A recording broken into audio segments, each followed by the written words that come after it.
Hello, my name is John Brink. We are here downtown Prince George in beautiful northern British Columbia. In downtown Prince George, and with the podcast On the Brink, I have a very special guest today. His name is James Mclellan. He has been a fellow that I've known, and he's a friend for a long time. He is an oncologist, and he'll correct me later if I have it wrong, at the BC Cancer Clinic.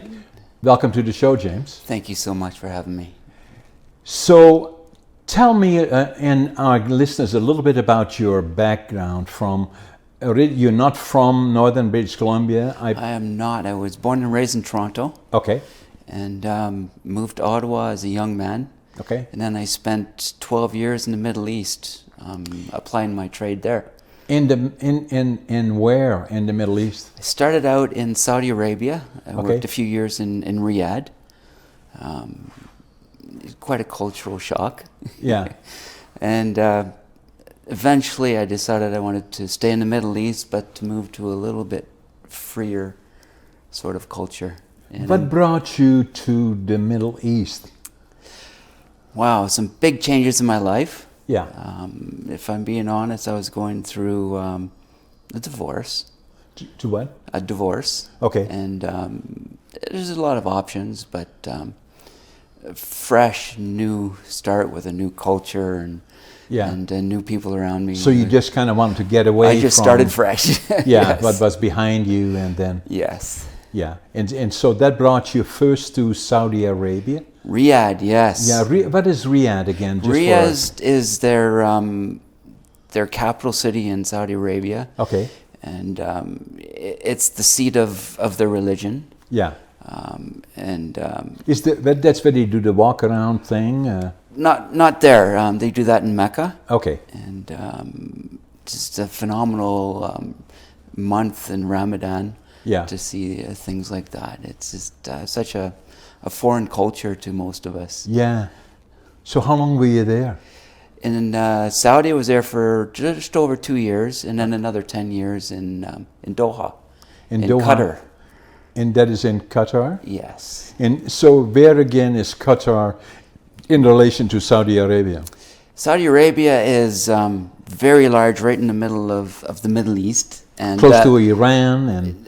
Close, and it shares On the a other side of the border. water. It shares a border with Qatar. Okay. And on one side is the Emirates. You've heard of Dubai, and Yeah. and on the other side is Bahrain. Okay. So it's right in the seat of all of that. Right. A long time there, James. Yes. 10 years. So what were you still then trying to get away from things, or did I you was just not, kind of settle in? Some of my colleagues call it the golden handcuffs. Okay. And not about money, but Yeah. they treated us well. Yeah. And man, I had a sailboat, and my company car was a Porsche. Yeah. And they just they treated us well enough to keep us there. Yeah. And so that was a long time. And It was. yeah. And then you decided to go to Canada? Well, the sad part is, while I was in the Middle East, I was diagnosed with very advanced cancer. Wow. And I was an insider, so I had some understanding of what that entailed. So were you already in the medical field there? I was. What were you doing? I was a medical dosimetrist, and What for the public and myself, in fact, yes. what is that? So in the context of radiation therapy, which is one of the major treatments for cancer, Okay. the people who design the actual treatments Yeah. are medical dosimetrists Okay. And so you got the training for that in Canada. Oh, Yes. in Toronto? Yes, Toronto, Ottawa. Okay. And it brought me there. And so that kind of then got you into that particular field of dosimetry as Yes. being a specialist. You were certified to be one of those. Yes. And that brought you then to Saudi Arabia, and followed by... I moved over to Doha as one of their senior therapists. And, Okay. like I say, I was diagnosed there. Yeah. And I was away from Canada long enough that I didn't qualify for medical care back home. So are you comfortable about telling us what kind of... Absolutely. I had a colon cancer that had already metastasized. It was 10 centimeter tumor in my abdomen, which is fairly big. Yeah. 10 centimeters is about, as you show... It's a little bit smaller than your fist. Yeah, yeah. And it had already spread to my liver and my lymphatic system. That's not good, eh? When I was diagnosed, I was given about a 6% chance of survival. Wow. So I had to make some major choices. So that must be a shock, right? As an insider? Yeah, even as an insider, if even more so maybe than an insider. Yes, I had seen a lot of successes, and you focus on the successes. Yeah. But you do see, with that staging grade of cancer, you do see some failures. Yeah. And being human, yeah, that's what's stuck in here. Oh yeah, no question. Absolutely. So I was faced with those choices, what to do next. What to do next? What did you do next? Well, my options were, because it was so advanced, to come home and prepare. For what follows, which is not good. Which is not good. Or to throw everything at it and take that 6% and try to milk it into a success. Yeah. And that was the choice I made. So that when you went through that, laying awake at nights and all the other things, I'm sure you did. And then, were you alone then, or did you have people around you that were At that point, I was alone. Yeah. I didn't have anybody Makes it hard, to right? bounce it off of. Yeah. So we made some big decisions. It makes it tough, right? It was. Yeah. Yes. So then you kind of looked around and said, when you kind of regather yourself and saying, okay, I got to move forward and take that 6% and try to increase it. What can I do? Now you're an insider. So you didn't need anybody in particular make you feel good that it is not as bad as it sounds. You knew all of that already. I knew exactly what expectations could be. Yes. So then you said, I'm going to go to Toronto, or where did you go to? Decide to go? What happened was, obviously, I made the choice to take the treatments, and as kudos. What year was this, James? Again. This summer, I'm 10 years cancer-free. So that it's been 10 years. Yeah. So it was 2011. Yeah. Okay. So and just kudos to my colleagues. In Doha, we had basically a Canadian clinic. All the therapists and dosimetrists were, majority of them were Canadian, and they brought their technology from Canada. And like I say, kudos to the Canadian radiation therapy culture, but best in the world. So I was dealing with the option of getting the best treatment that was available on the planet. Yeah. So and that spurred me to take that option. Yeah. So where did you go then? I stayed in Doha. Yeah. And I actually was treated in the hospital where I worked. Amazing, huh? Yes. And so how long were you there then? Well, I had a major surgery. Yeah. I mean, they removed most of my bowel, piece of my liver, and all the lymphatic system around it. So I was on my back for several months, and then I started chemotherapy. Ooh. Directly after that. As soon as I could get up and walk, I was in the chemotherapy unit. And that was 12 courses, 6 full months of chemotherapy. For me, as a layman that knows something about it, but not much, but enough to know that this is all scary, and then having been exposed to some of the stuff we're going to talk about later, you so involved in terms of how far it has come in terms of the technique, then it kind of looking at it is just like doing a surgery with a power saw. It's a great analogy, John. You know, when I started, one of the most common cancers in men was prostate cancer. And it was quite common to treat radiation therapy from your belly button right down to air. Yeah. Big treatment volumes. Yeah. And And that just again for general public, because we as being normal individuals, and not saying that you are not, but you're an informed individual and you're afraid, or at least respectful of it, that we usually don't like to talk about it much. We kind of like to say it doesn't exist really until all of a sudden something happens, which happens to all of us somewhere in our families or friends. Then we prefer not to talk about the big C all that much. Yeah. But I think it is important, and that's Absolutely. why with you sitting here, in particular in the background that you have, you're unique in the terms of you're a survivor and you have been through the worst of it, and then for the people that are listening to our podcast, the more they know, the better they are, the better they can prepare themselves. It, like you say, very scary, especially when someone tells you 6 in 100 survive this disease that I had. But I want to tell the world that a 1%, 2%, 6%, 50% chance of survival is nowhere near a death sentence. Yeah. And that's very important to know, right? That's my mission. Yeah. That's my mission, and there is no one better than you in having lived it and then laying awake at nights and know when the ultimate day is going to come, and then kind of finding ways, Yeah. Glad you said that, but right here in British Columbia, there's 250,000 cancer survivors who are alive and kicking right now. Unbelievable. Because they took that leap and trusted the system. Yeah. And jumped in with both feet. And so take us a little bit further in terms of, so now you're being treated in Qatar? Yes. In the hospital. So you went through the treatment and then you were on your back for months to kind of recover from all the massive surgery that they did to you and get things working again. Yes. Then what happened? Straight into chemotherapy. And for how long? 6 full months of chemotherapy. Again, for the benefit of our listeners, chemotherapy is where they trying to send.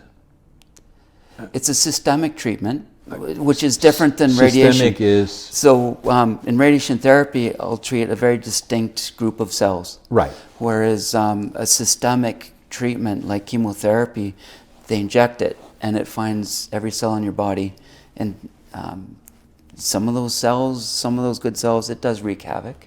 Yeah. But it does, for the most part, seek out those bad cells and kick their butt.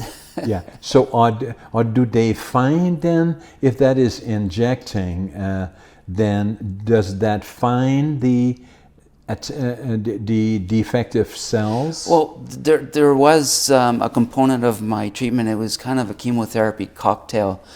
There were some very general chemicals that affected my whole body.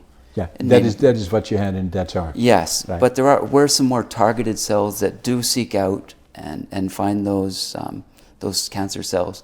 So a lot of patients do have that mix of a blunt weapon with a very surgical approach. Has much of that now changed? And we'll talk later about the radiation, but as far as the injection, has that changed? That changes in the last, every day, John. It's phenomenal. On that part as well, eh? Absolutely. Yeah, finding, and the whole objective is to find those cells and to kill them without killing a whole other area around it, right? Yes. Yeah, okay. And again, the lion's share, I'm biased, John, but the lion's share of the technology that's being used in a lot of the world comes from British Columbia. Yeah. The foundation and the providers here, phenomenal. That's why I'm here. Yeah, and you see, I had the privilege in the last 10 years or so that you guys have been. You came here in 2013 or so, I think. Oh no, 2013 is the Wheelin Warriors started, and we'll talk about that later too. But I'm so excited about this because that was the first time that I did my tour with you, actually, to the cancer clinic, and I was, and with all due respect, because the two are somewhat linked, the hospices, we are very involved in it too. Mm-hmm. And I always used to think of the hospice, I prefer not to drive by there because I don't want to look at it, but it's a very, very good place. They do very good things. And it's maybe a little bit absurd that I bring it up, but I had to bring it up like that, is that if I think about the cancer clinic falls in the same category, I don't really want to go there, but I'm glad I did, because all of a sudden it showed me something that I had absolutely, totally no idea in terms of what we do in British Columbia, but in particular in Prince George and the cancer clinic here from the BC Cancer. It's not part of the hospital, but it is physically attached to it, but it is really separate. And although they interact in a lot of ways, but to do a tour through it and get to understand what they do is absolutely amazing. It's of world class and beyond. Absolutely. No question about that. So that then being said, go a little bit further about it. So then you have the different treatments and... Yeah, so I did have a component of my treatment was a blunt weapon, and it does make you feel pretty terrible. Yeah. And I tried to keep working during that. Yeah. I did sit at the desk working on treatment plans with a bucket beside me for throwing up and not feeling well. But you get through it. Yeah. So now you're still in Qatar. Yes. So now at some point you decided that you're going to go sell somewhere else. At some point. What year are we in now? Well, one of the, like I said, because I didn't qualify for healthcare in Canada anymore, I thought it would be prudent to wait out 5 years. Yeah. Unfortunately, my type of cancer was a manifestation of my genetics. I still have a lot of bowel in my body. I can still get cancer again. It is the manifestation of what? Of your genetic? Well, yes. So I have the gene that. So that's another thing that I'd like to talk about a little bit, because a lot of people don't understand what you're saying, although they know about genetic. And because a lot of times doctors ask you, have you got anything like this in your family, or blah, blah, blah. So exactly. maybe make the connection for the public and myself. Your genetic makeup can make you a little bit more prone to cancer or less prone to cancer. In my case, my genetic makeup in my bowels makes me a lot more prone to getting the type of cancer that I had again. Yeah. So I do have to be vigilant, and that's why I decided to stay around the healthcare for 5 more years. Yeah. I felt like I was out of the woods. Yeah. And where are we now in terms of? I'm still in Doha, so Okay. I waited out that 5 years. Yeah. And then I came back to, well, first of all, I did some backpacking around Europe and lived it up a little bit for a while. Yeah. And then I came back to Canada and Toronto? My parents were in Ottawa, so I stuck it out with them for a little while. And after about 2 or 3 months, I received a phone call from one of the leaders down in Vancouver. That they heard that I was back in Canada, and she asked if I wanted to come to BC. The amazing thing was that was my intent. The technology that saved my life in the Middle East came from BC. Right. For the professionals here. UBC? Absolutely, and down in Vancouver. It's just a phenomenal group. That they're making their way around the world right now, teaching the world how to use some of the technology. Right. I can't say enough good things about these providers. And then what happened? Absolutely, they offered me a job in Abbotsford, and then a management supervisor job came up here in Prince George, and were you in Abbotsford for a while or not? Didn't even make it there. I was on my way, and they said, no, come to Prince George. What year? That was, I'm past my 6 years here now. Yeah. So I came straight here. I didn't work anywhere else. 2015. Yeah. absolutely. And then, so then you got a position as, now that was, so the UNBC, the hospital was built here. Not long before I got here. Yeah. It's fairly new. Yeah.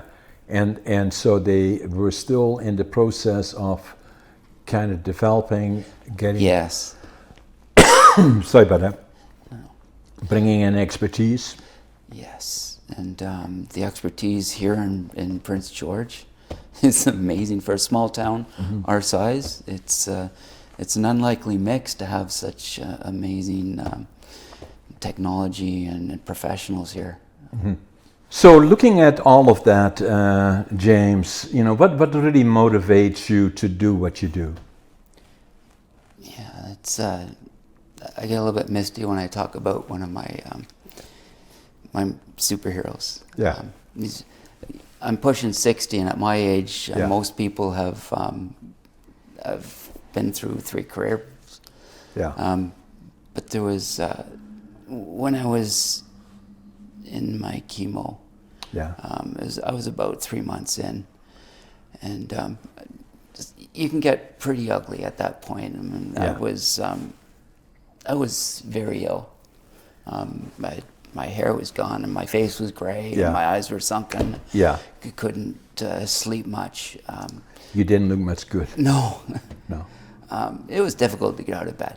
Yeah. But there was one of my chemotherapy sessions when I met a 6-year-old. Were you then working on chemo, or you were a patient as a chemo? When I was a patient. Yeah. Yeah. Sorry. I was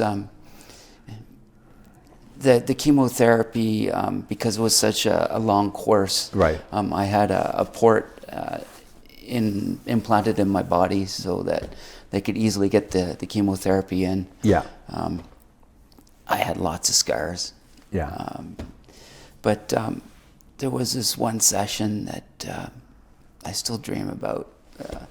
Yeah. I was in my chemotherapy bed, and I don't know if it's ego, but I didn't want anyone to see me without my chemo wig on. Yeah. Yeah. But it's very uncomfortable because my skin was Yeah. not doing well, and Yeah. so I'd pull the curtains around, and I'd sit on my bed, and I would play videos and get my chemo. It took 6 or 7 hours, and because I wanted the privacy, I closed the curtains. Yeah. But in the bed next to me, I didn't realize that at the time there was a little 6-year-old who was he was in the same shape as me. Yeah. He had scars and Yeah. the bald head, and he looked just like me, but a third my size. Yeah. And I know it's strange, but I was watching Batman cartoons. Yeah. And he heard Batman, and he opened the curtains, and of course I ran to put my head, but he said, "Batman." Yeah. Oh. So I invited him in, and he sat on the bed beside me. We both had our chemotherapy poles, and I remember looking down at him and seeing he had the abdominal scars just like me. And there was a point where I had to throw up. Yeah. And he was so concerned about me. Yeah. And he was just in worse shape than me. And Yeah. I mean, we talked about Batman and what makes a hero a superhero. Yeah. And he taught me about subjects like love and doing good in the world. And 6 years old. And Amazing. after 5 or 6 hours, we got to know each other really well. Yeah. And I organized my next chemotherapy session to be the same time as his. And I promised to bring some Batman videos and continue the talk. And he didn't live the next 2 weeks. He passed away. Yeah. And did he have family? he had his mother and father were there, but just like me, we were all expats, so we didn't have extended family around us. Right. his father came to work there and brought mom, and he was the only child. Yeah. And it was difficult, but it kind of motivated me to keep doing what I was doing and to be around people like you and spread the word that the technology is growing and give you the strength. Right? Oh my goodness, yes. Yeah. And he Stop. He does bring a tear to my eye. Quite often. Yeah. Yeah, but man, he keeps me on the road. He keeps me pushing the Wheelin Warriors and it does me too. Yeah, absolutely. Okay, take it a bit to now where we are. That was that part. So we are already in Vancouver. You were in Abbotsford, or you had the opportunity to go to Abbotsford, and you say, "I'm going to go to Prince George." Right. Why did you choose Prince George? I felt like I could make a bigger impact on Did you come down here first and kind of look around, or? I didn't. I just talking to my colleague in Vancouver about what's going on here. I just felt like this was the place to be. Yeah. And it turned out I was right. Yeah. So now you're here. You are, in your position. It's still early, and the the cancer hospital here is still kind of finding its way. It's serving a big area, right? Absolutely. Right to the Yukon border? And right down to 100 Mile House. Right to 100 Mile House. So for our guests that are listening and watching, that Prince George, I call it the capital of Northern British Columbia. And the capital of Northern British Columbia is amazing because the other half of the province. Now, for those listeners, just to kind of sit down, pay attention respectfully, is that most of the GDP, or the gross domestic product of the province of British Columbia, 75 or 80% comes from north of Williams Lake or Quesnel or Prince George. And, it is an area that is a great piece of land. The Yukon border is about 800 kilometers away from us. If you want to drive to Prince Rupert to the east, it's also about 800 kilometers, and the same to the Alberta border. Yeah. So we are physically, for all of those watching internationally as well, is that the British Columbia, a large province, and in the center of the province is British Columbia is Prince George. It's the capital of Northern British Columbia, and in an amazing place to live. I lived here since 1965, 56 years, and it is amazing in terms of the natural state of the Northern British Columbia, with all the lakes around here, and an amazing place to raise the family. Yes. And then Prince George is amazing as well. Anyway, I just always bring it up when the opportunity presents itself. Well, let me expand on that. Okay, there we go. I can do what I do from just about anywhere in the world. Yeah. I chose to stay here because I got the opportunity to apply my trade, but more so because I fell in love with the people. Yeah. And just as a contrast, Karen Pichet and the Wheelin Warriors, and you know how we're really into the fundraising part. Exactly. And just extending our hand and messaging and being advocates for the clinic here. Yeah, and actually the Wheelin Warriors, yes, you guys started that, you and Karen, in 2013. Well, I wish I could say we, but I'm just one of Karen's foot soldiers. Yeah, if we're being honest. So, and Karen is an amazing lady. If she would be here, I would tell her to stand up and wait. But in any event, she Yes. is and dynamo. And I have to say this about Karen. I always remember that at one time, it could have been around that time. So when she was heavy into fundraising, she knew me from an encounter elsewhere, and then I was working on just and on the North Chaco, and all of a sudden I see this lady driving by, and she saw me. She stopped the bike, and with the road traffic all around, and she came across, and then she said, "You have to do this," and then, and so we talked for a while, and Yes. she said, "You should get yourself a bike, and then you should be biking." And the rest is it's phenomenal history. Amazing lady, but she's still very much a dynamo and a drive behind the Wheelin Warriors. And the reason I brought that up was in the Middle East, I was literally in the midst of so many billionaires, people with just so much money they didn't have an opportunity to spend it. Yeah. And when I was there, I was doing some fundraising as well. I was running the Terry Fox Run, and I was trying to do my part. But on occasion, asking a billionaire to take a $20 bill out of his pocket and donate it to charity was difficult.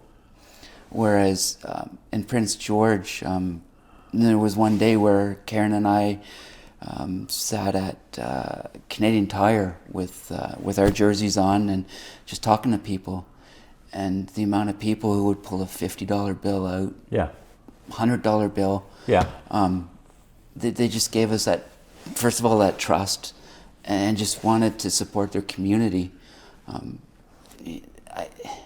It was just heartwarming.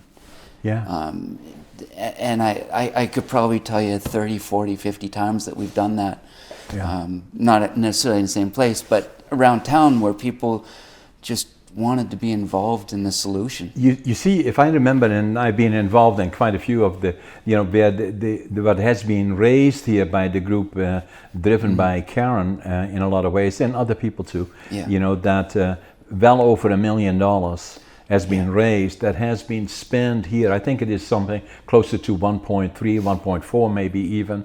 And it is being spent here as well. Absolutely. And then, and even recently, they did some major bike rides either in the Lower Mainland, but then because of COVID, it kind of got in the way. Hopefully by next year we'll be back to those other ones. But in the meantime, they're doing smaller trips in the region, but still doing very, very effective in fundraising.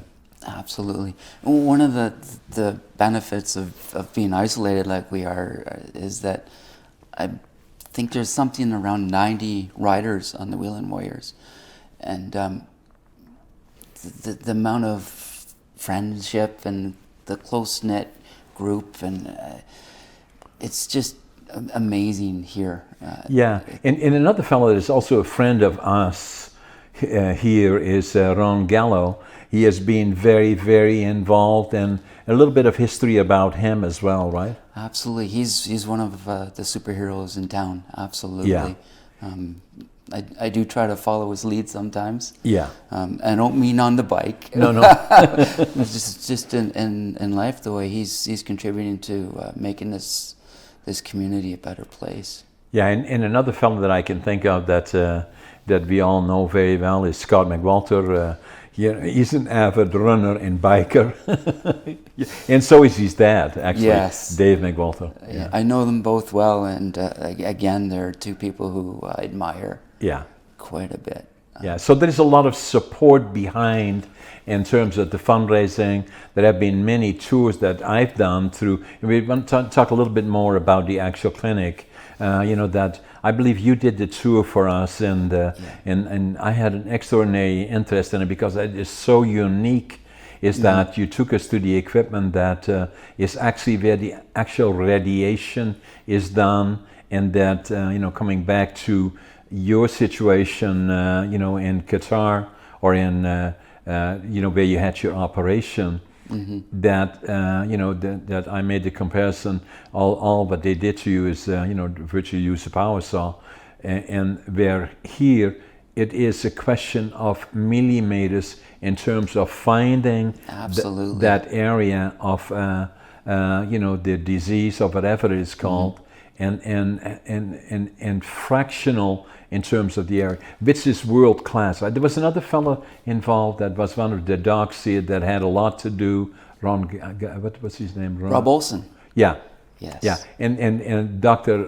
Rob Olson, again known a world class research facility. Yes, absolutely. Yeah. All over the world. Yes. You know, and can you imagine? They're sitting in northern British Columbia. Yes. In Prince George, in the hospital here, is renowned for his amazing cutting edge research and cancer. You know, so yeah. Yeah, absolutely. Rob Olson, Stacy Miller, the personalities here. Yeah. They just bring us so far. Yeah. They just don't quit. Where do we go from here, James? Great question. The technology, it just increases in leaps and bounds. Right. Early detection, is that one area? I think early detection and prevention.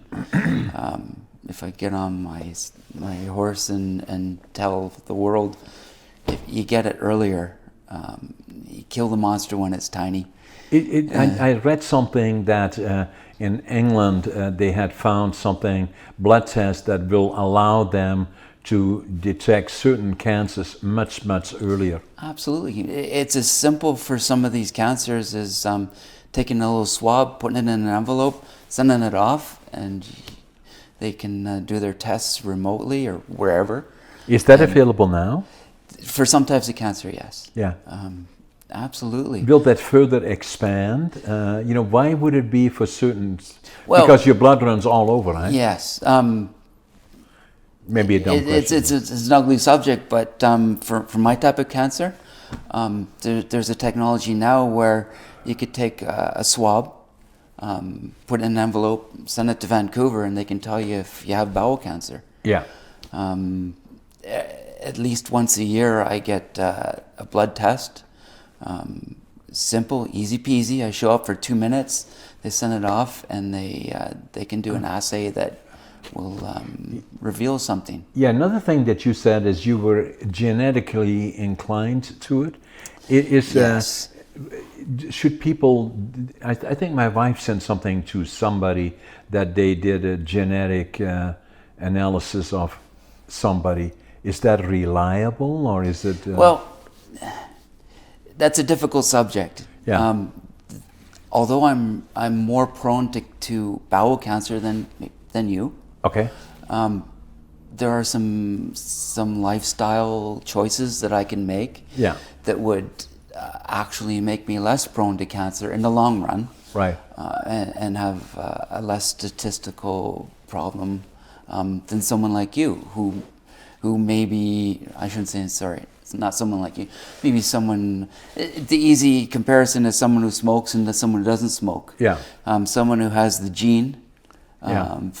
that would preclude them having lung cancer, Right. would have an increased chance of getting the lung cancer, Yeah. and then compound that by smoking. Yeah. Whereas someone who has the gene but doesn't smoke has a smaller chance. So it's all relative to your lifestyle, to a lot of things, of how you live, where you live, your psychology. Yeah. Like Scott running all the time. Some people are just healthier than others. Yeah. And what I want to say is having the gene doesn't assume you're going to get cancer. Right. It assumes you need to be careful. Yeah. And vigilant and, Yeah. and live your life in that way. And should you do a lot of the traditional, and I have a bit of an interest in that because of, I've done several interviews with doctors, naturopathic doctors, and then traditional medical doctors. And a lot of times in the medical field that I know is, with all due respect, I had family doctor for about 30 years, 40 years, I think, of some sort, and then, then he passed away, and then we went to somebody else. But now I'm doing that different in the last 5, 6, 7, 8 years. Then it used to be I have something I run down there that about 6 or 8 people in the waiting room, so I get my 5 minutes and then get my aspirin and then go back and come back next week maybe. So where now I decided saying that no, I'm going to do that privately, so I'm going to pay X amount of dollars annually to get what I call a bumper to bumper. That includes the blood test, that includes all those extra things, the analysis, the talk with the doc for about 20 minutes, and and all of the more proactive style. And then there is again other ones that maybe the more naturopathic approach, or integrated, as they call it now, medicine that includes naturopathic with traditional medicine, maybe is a more effective way. There's a whole new branch of science. It's not really new, but there's a whole branch of science called epigenetics. And it's a study of things that actually turn on your genes.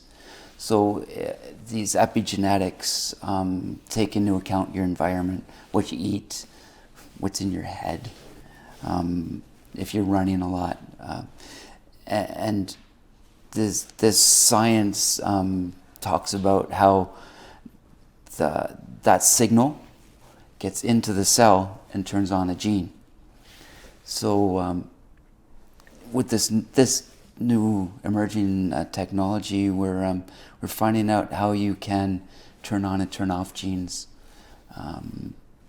Not simply, but more so than just by the understanding of. You see, we've talked about time periods of about 10 years, which relatively speaking, in terms of time as a whole, is relatively short time span. Yes. But in 10 years from now, it is highly likely that the medical profession and the approaches to some of these things like cancer and others in genetics, and something that even now it's maybe still in the studies but has really not been implemented. There is no question about it that there be dramatic changes to how medical issues are resolved and, absolutely. And prevented.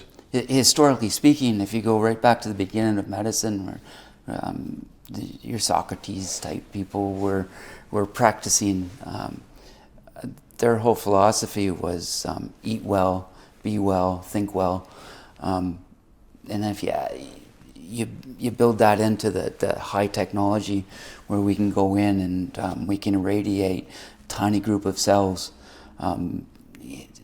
the landscape is really changing fast. With that old and the new technology, we have to respect the old technology and just being well. Yeah, and then obviously the no-brainers are that drinking alcohol in moderation, if at all. Yes. Do not smoke. Period. Absolutely. And get exercise. Try to maintain a healthy weight, and try to do some form of exercise. It doesn't have to be breaking records and competing on national championships. It simply stay active. And then mentally, mental health is a major issue now too. It is, absolutely. As being recognized as what can people do to more deal with all of those things more effectively, because it's part of that's who we are. Yeah. Well, take the stigma out of it. Absolutely. Stigmatized. Stigmatizing some of these things has been a problem. One of the things I learned as a cancer patient is the responsibility is really on me to live a healthy life. Yeah. First of all, and then rely on the technology, the science. Yeah. And then if things get tough and difficult, where people are close to maybe not giving up, reach out, and then make it available to them, because we all through our lives in different ways go through ups and downs, and then sometimes things get really difficult and stressful, and be alert to that with your family and your friends? Yeah. You know? I think even more so these days, in the midst of COVID, our healthcare system is struggling to keep up, and that's unfortunate. But it also means that some of my patients can't get their diagnostic tests because the hospitals are full, and it just adds another layer of difficulty. You see, and that's why I'm troubled by, and I'm going to be quite open about it. I can do that. I will do that. Is that like I'm vaccinated. I took the first opportunity to do that, and fact of life is that that thousands and thousands of people have been died because of COVID, and still are today. And I cannot understand that some people will not accept that what has been determined by science, that the vaccinations, the vaccines, all of them are safe. And by not being vaccinated, it's not about you, it's about others, and for people to remember that. And for the ones that still are showing up at hospitals and potentially into the ER rooms that were normally designated for people that are either suffering from strokes or heart attacks or other emergencies, you're not only doing not a favor to anybody and yourself, and doing a total disservice to others that could well be affected by you that refuse to take vaccinations, or the same ones that claim the right to a bed or getting a right to the bed. And then the other thing about it, being very frank about it, is that a lot of the medical service providers, and I see the late night Sine being at the hospital virtually every night, and with their drum sessions, thinking, how the health providers are being there through all these difficult times, who are totally overworked, and and I think it is grossly irresponsible. And to see areas like the Prince George maybe is one of them, where there is still something, the vaccination, I don't know exactly, but I think something that's slightly over 50%. I'm on the record for saying that is grossly irresponsible. What you want to do with your life is yours, but you do not have the right to potentially put others in danger, and then once you get sick, to claim a bed. I believe that is grossly irresponsible. Yeah. I just had to say that, and I say it on the record. Yeah, I absolutely hear you, John. I want to respect people's fears and biases, and I get that. But having said that, I had an opportunity to work with some military, and top brass has a mission. They retrieve an asset, but I worked with the guys who did the actual work in the field. Yeah. And their mission and vision is not to retrieve the asset. Their mission and vision is to make sure the guy beside you helps you and you help him. Yeah. And they're willing to step in front of a bullet to save that guy beside them. Yeah. And as a Canadian, that's a strong motivation for me to want to go and get the shots. Yeah. Because I want to protect that guy. And I feel the same, James. I was in the military for 2 years, drafted in Holland, Special Forces. That's the mission, so no question about it. Yeah. So we have talked a lot of stuff, and and amazing you as an example for our people that will be watching, that as you go forward, obviously you're going to be very alert in terms of yourself, but also in terms of you have an amazing amount of background and experience that you bring to the cancer clinic and the people around that. It's an amazing team. Thank you for that. Yeah. Is there anything else you'd like to say at the end? Just thank you for this opportunity. I want to throw it back at you. As a Wheelin Warrior and as someone in the community, I've had an opportunity to witness you just build this community up, and I think our fight is an easier fight because of people like you. Yeah. And thank you so much for taking part and to be a part of the Thanks for solution. I really appreciate that. Yeah. So thank you very much to James Mclellan. An amazing story. It gives us a sense of a look inside the cancer clinic, but also in terms of a patient that was close to a very delicate period in his life. His chances of survival were less than 6%, and so it gave me an opportunity to interview James, but also in regards to the cancer clinic and the advances that we make here in Prince George and the amazing team around them. So I hope that everybody enjoyed the show, got to know a little bit more about it, and we thank you for watching On the Brink.